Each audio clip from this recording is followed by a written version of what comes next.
Hi, welcome to Down the Track on InView TV. Today, in our continuing series on Jordan White Racing, we're going to speak with Jordan about his recent event at the Collie Motorplex, and we're going to focus on the 600cc Supersport series. We spoke to Jordan recently and we did cover the 400cc class, the production, but we didn't have time to cover the 600cc. So that's what we want to cover today. So let's bring Jordan on and talk all about it. Hi, Jordan, how are you? I'm good, Bruce. Good to hear. So we did have a talk recently, and we spoke about the 400cc. But as I said, we didn't have time to speak about the 600. So I want to talk about that today and see how you went in that. I believe it was quite a successful three races. Tell us how it went. So yeah, altogether on the 600, the weekend actually went really well. We started off the getting down to my PB on the day before, which was really positive because it's always good to be where you left off before you get to the racing. And used my practices to get used to the track, and race one came, and I got a really good start coming from pretty far back on the grid. Obviously, still room to improve on the starts because I wasn't first into the first turn, but we'll get there.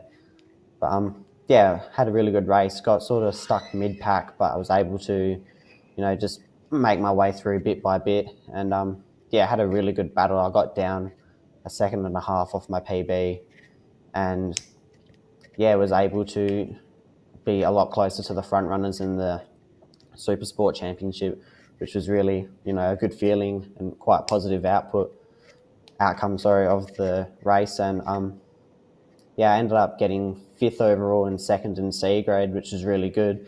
Just didn't quite have that, confidence and knowledge of what to do to get that first place in C grade in race one. But yeah, it was something I worked on and looked forward to changing in race two.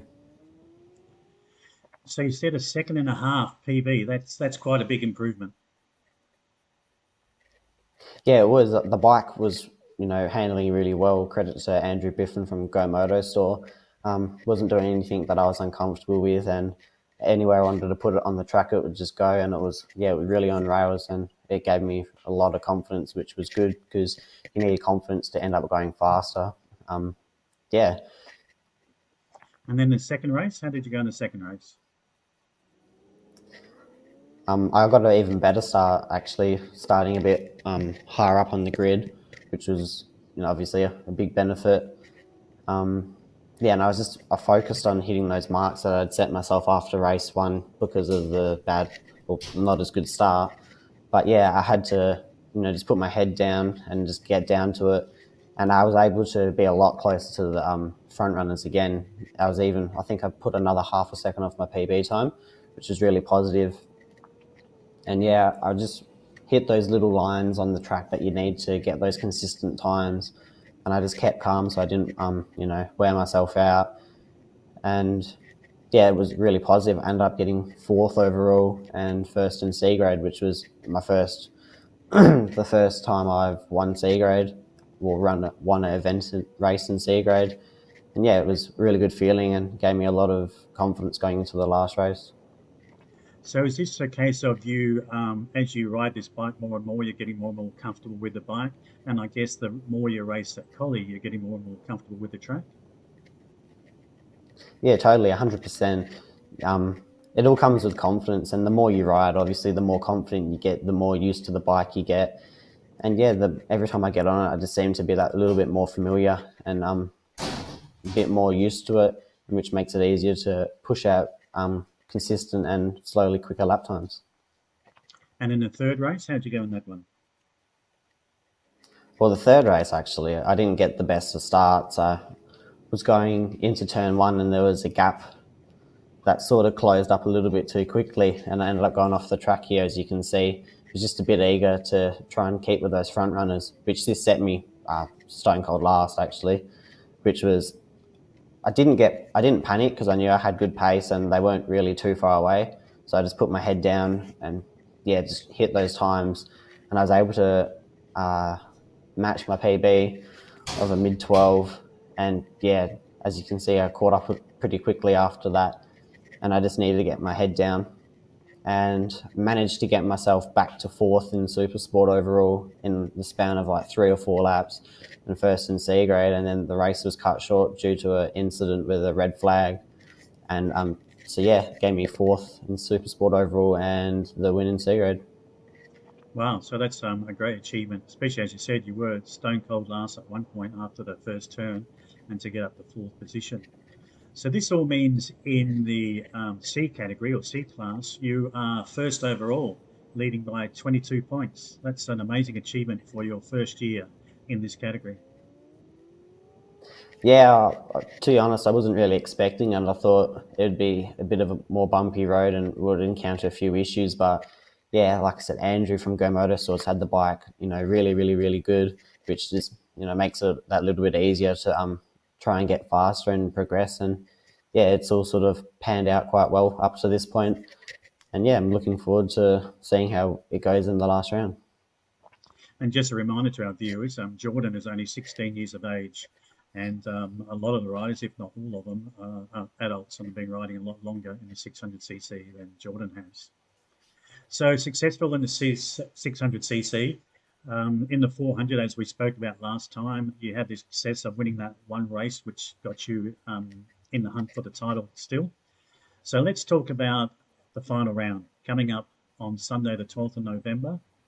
You've got a bit of work to do in the 400cc. You are 5 points behind Jaden, who's leading.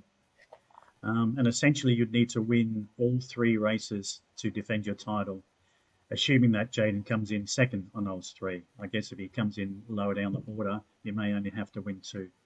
How are you feeling going in this weekend's racing? I got those, those little nerves that you always get before any event, which are probably helpful when you think about it, just making sure that you're on edge. But yeah, I know what I've got to do in the Prodies. I've got to catch up that 9-point deficit and more to win. So I've got to take all 3 wins if I can, which is going to be a challenge. But yeah, I'm looking forward to the challenge, and it's going to be a good event, and I'm looking forward to it on the 400. And the 600s, I've just got to hit my lines, do what I do day in, day out on the bike, just to, just keep the points ticking over. And yeah, if I just have a good day on the 600, it should work out. So on the 400, you currently 9 points behind, as you said. You said when you were racing Collie recently, you did some your best times ever. Do you think you can find some improvement at Carco Raceway also? I mean, that's the goal of every time you go down there. We went there with Track Action not too long ago. They put on a ride event and got to test out the 400 just with a couple of little tweaks with the suspension. And it felt really good. The bike was handling like a dream. And I got some quite positive times out of it as well. So I think on the 400 we'll definitely be able to improve my times, if not match them. And the 600 is likewise. The bike was handling really well. It wasn't doing anything crazy. And I think just with a bit of that red mist from racing would be plenty to be able to better my times.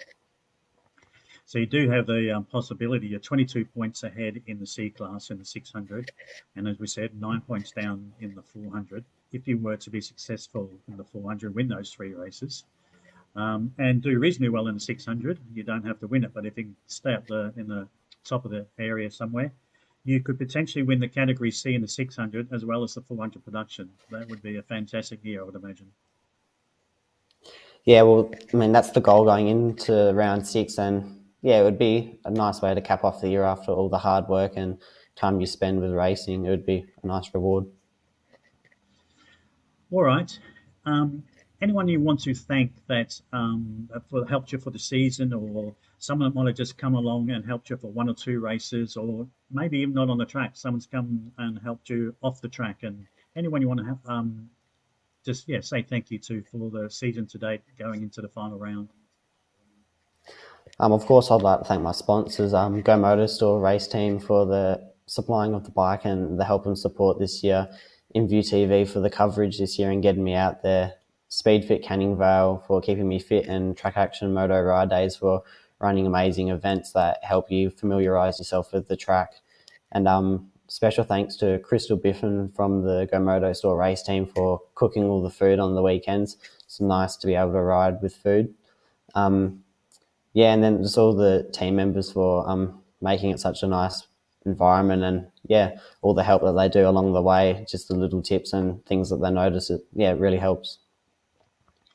Well, look, wish you all the very best. I'll be keeping in touch via NatSoft again, like I did in the last race at Collie. Keeping in touch with all your times and cheering you on from afar, and really looking forward to seeing how the results pan out. So good luck with tomorrow. The final race of the season, as we said, you're really in the fight to keep your championship in the 400cc alive, and possibly being a C-class winner in the 600cc, which is fantastic. Thank you for joining us. We'll be back again next week and hear all about how Jordan went, and a couple of exciting announcements coming up soon with what Jordan's going to be doing later this month and what his plans are for next year. We'll let you know all about that as well. Thanks for joining us, and Jordan, good luck for tomorrow. Thanks, Bruce. I'll give it my best shot. Yeah, I know you will. Bye all.